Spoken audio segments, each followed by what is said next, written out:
यहाँ पे लगी हो एक घंटी और आप वो घंटी बजाएं और आपका कोई मसला वो हल हो जाए या सिर्फ घंटी बजाए और मसला पहुंच जाए। क्वेश्चन है ना, क्वेश्चन है वैसे ये जनाब आप गवर्नर सिंध के की बात तो नहीं कर रहे? गवर्नर हाउस के बाहर लगी घंटी की बात कर रहा हूं। उन्होंने जी अपने घर के बाहर एक घंटी लगा दी है और उन्होंने कहा है कि अवाम को जो भी शिकायत होगी वो इस घंटी को बजाएंगे और उसी घंटे काम हो जाएगा।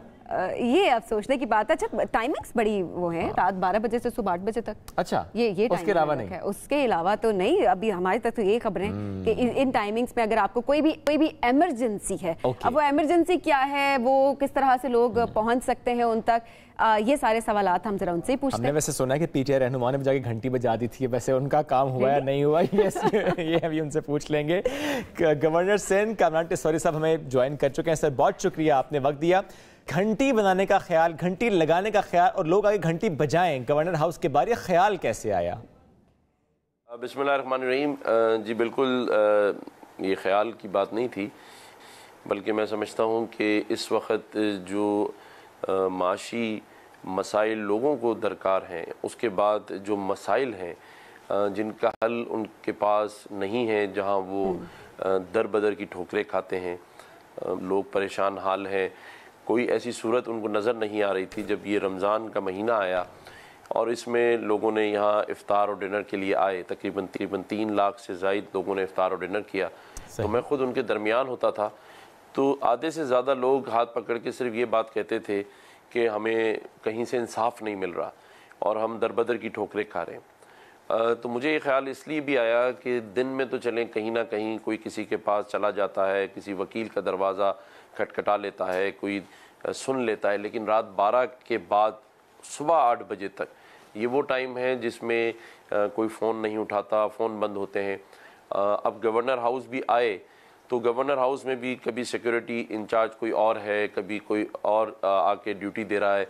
तो आपको पता है ये इस तरह के ऐवानों के बाहर लोगों को नहीं खड़े होने दिया जाता।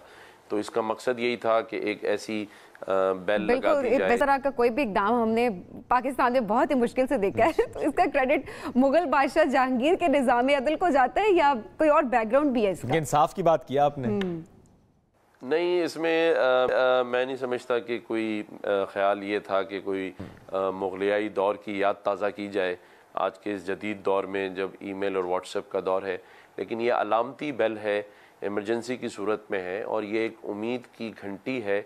उन हर साइल गवर्नर हाउस ही आएगा, बल्कि जब वो जहाँ जहाँ उसको इस चीज़ की ज़रूरत होगी थाने में बैठा होगा तो कह सकता है कि अगर आपने मेरी FIR नहीं काटी तो मैं इस वक्त रात के इस पहर भी गवर्नर हाउस जाके बेल बजाऊंगा। अच्छा, तो अब है तो अलामती, लेकिन इस घंटे के इस्तेमाल पर ज़रूर आपकी राय लेना चाहेंगे। इमरजेंसी की बात भी आपने की, ऐसी कौन कौन सी सूरतें हैं, कौन कौन सी इमरजेंसीज हैं जिसमें ये जो आगे घंटी बजाएगा उस पर फिर कोई रिएक्शन आएगा, अमल होगा? रात 12 से 8 बजे तक है। अच्छा। 2 ऑफिसर्स रात में अवेलेबल होंगे, एक ख़वातीन ऑफिसर भी होगी।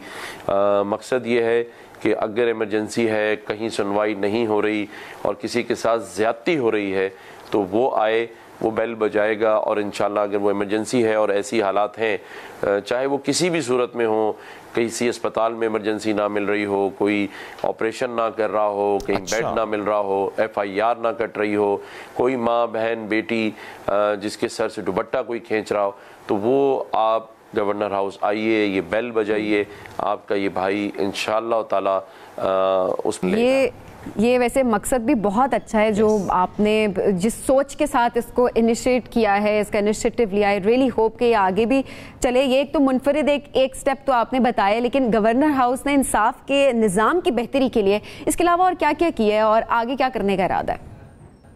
देखिए, मेरी तो कोशिश है कि अपने जो इख्तियारात हैं उसका वो इस्तेमाल जो आवाम के लिए हो वो किया जाए। जो गवर्नर होता है वो सूबे का आइनी सरबरा है और मैं समझता हूँ कि सूबा आइन और कानून से ही चलना चाहिए। जहाँ जहाँ मैं उसमें मदाखलत कर सकता हूँ, मैंने अभी तक खतूत चीफ मिनिस्टर साहब को लिखे हैं, कई ऑफ़र्स की हैं स्ट्रीट क्राइम को कंट्रोल करने के लिए, कई ऑफ़र्स की हैं कराची में वाटर सप्लाई के लिए, पानी की सप्लाई लोगों तक पहुँचे, गैस के निज़ाम को ठीक करने के लिए, लेकिन अभी तक कोई रिप्लाई नहीं है। लेकिन मैं फिर भी लगा रहूँगा उनके मसाइल हल। ओके, ज़ाहिर ये कोशिशें हैं जो आपने किया और आई एम श्योर आप इससे ज़्यादा कोशिशें करेंगे एज ए गवर्नर। सर, इससे पहले हम ना सुनते थे सिस्टर सिटीज़, अब हम सुन रहे हैं सिस्टर स्टेट्स, सिंध और न्यूयॉर्क सिस्टर स्टेट्स। इस पर भी हमने सुना आपने काम शुरू किया, ये क्या मंसूबा है और कितनी पेशरफ्त हुई है इसमें? देखिए, मैं हालिया दौरा जो कर आया तो वहाँ भी मेरी न्यूयॉर्क स्टेट जो है उसके डिप्टी स्पीकर से मुलाकात हुई। इंशाल्लाह चंद ही दिनों में वो रेजोल्यूशन वहाँ की असेंबली में डालेंगे और फिर उसके बाद मैंने उनको यहाँ आने की दावत दी है, वो यहाँ आएंगे। उसके बाद यहाँ भी जो स्पीकर सिंध असेंबली हैं उनसे मैं बात करूँगा और सिंध गवर्नमेंट से बात करूँगा कि इसको ज़्यादा से ज़्यादा स्पीडअप किया जाए ताकि लोगों के मसाइल यहाँ भी हल हों। पाकिस्तानी कम्युनिटी और उसके अलावा भी जो बिज़नेस के मौक़े हैं, सफरी मौक़े हैं, एक दूसरे के साथ अगर सिस्टर सिटीज़ बन जाएंगी तो उसे कराची को और सिंध को बहुत पहुँचेगा इंशाल्लाह। अच्छा, वैसे कामरान साहब, रमज़ान की अगर मैं आपको रमज़ान का हवाला दूं तो आपने तब भी कहा था कराची में जो अमन अमान की सूरत हाल है उस पर आपने तशवीश का इजहार करते हुए आपने ये कहा था कि अगर आपको इख्तियारात दे दिए जाएं तो आप इस सिचुएशन पर काबू पा सकते हैं। अभी भी हम देख रहे हैं क्राइम रेट तो उसी तरह से कम होता तो हमें नहीं दिख रहा, बढ़ता ही दिख रहा है। क्या वजह है इसकी? अब आप बिल्कुल ठीक कह रहे हैं। मैंने पूरे 30 रमज़ान मीडिया के सामने, आप मेरी तमाम क्लिपिंग निकाल लें, मैं ये ऑफ़र्स करता रहा हूँ और आज भी ये ऑफ़र वैलिड है कि कराची में हर घर में पानी आ सकता है, कराची के हर घर में गैस आ सकती है, स्ट्रीट क्राइम जड़ से ख़त्म हो सकता है। लेकिन सिर्फ मेरी एक दरख्वास्त है, मुझे कोई ज़ाती इख्तियारात नहीं चाहिए। घर में पानी आ सकता है, कराची के हर घर में गैस आ सकती है, स्ट्रीट क्राइम जड़ से ख़त्म हो सकता है। लेकिन सिर्फ मेरी एक दरख्वास्त है, मुझे कोई ज़ाती इख्तियारात नहीं चाहिए। मैंने यही सिर्फ कहा था कि आप आईजी साहब को इख्तियारात दे दें और मेरे साथ उनकी कोऑर्डिनेशन करा दें। मैंने किसी आईजी के लिए नाम नहीं दिया, मैंने यही कहा था कि एमडी वाटर बोर्ड को मेरे साथ कोऑर्डिनेशन करा के उसको बाइख्तियार कर दें। जो एक्सियंस हैं, जो पानी बेच रहे हैं, उनको बंद करना है हमने। जो थाने बिके हुए हैं, जिन थानों के अंदर करप्ट ऑफिसर्स हैं, उनको चेंज करना है। और मैं समझता हूँ कि कोई जादू की छड़ी या चिराग नहीं है मेरे पास, लेकिन मेरे पास एक चीज़ ज़रूर है कि अगर मेरिट को इस्तेमाल किया जाएगा, अच्छे ऑफिसर्स तैनात किए जाएंगे तो कोई मुश्किल नहीं है। इस ऑफर्स के बाद आज इस बात पर भी कायम हूँ कि ये 3 चीज़ें आप कर दें। अगर उसके बाद स्ट्रीट क्राइम का कोई बड़ा वाक़या हो या घरों में पानी ना आए, गैस ना आए, तो मुजाहरा गवर्नर हाउस पे करें और गवर्नर ज़िम्मेदार होगा। लेकिन 30 दिन रमज़ान के गुजर गए और उसके बाद भी आज 20 दिन होने को आ गए हैं। इस किस्म का कोई मैसेज या टेलीफोन कॉल मुझे नहीं कि इन तीनों लोगों के साथ कोई। हालांकि सर ये बहुत बड़ी ऑफर आपकी तरफ से की गई थी एज अ गवर्नर हाउस की तरफ से ऑफर थी। आईजी साहब को इख्तियारात मिल जाना, कोऑर्डिनेशन आपके साथ हो जाना, करप्ट ऑफिसर्स का अपने ओहदे से हट जाना और इसके साथ साथ एमडी वाटर बोर्ड का भी आपने जिक्र किया कि अगर उनको भी आपसे कोऑर्डिनेशन का कहा जाए तो चीज़ें बेहतर हो सकती हैं। यही 2-4 अहम बड़े मसले हैं कराची के जो कि अगर हल हो जाए तो क्या ही बात है। बहुत शुक्रिया सर, साथ मौजूद थे।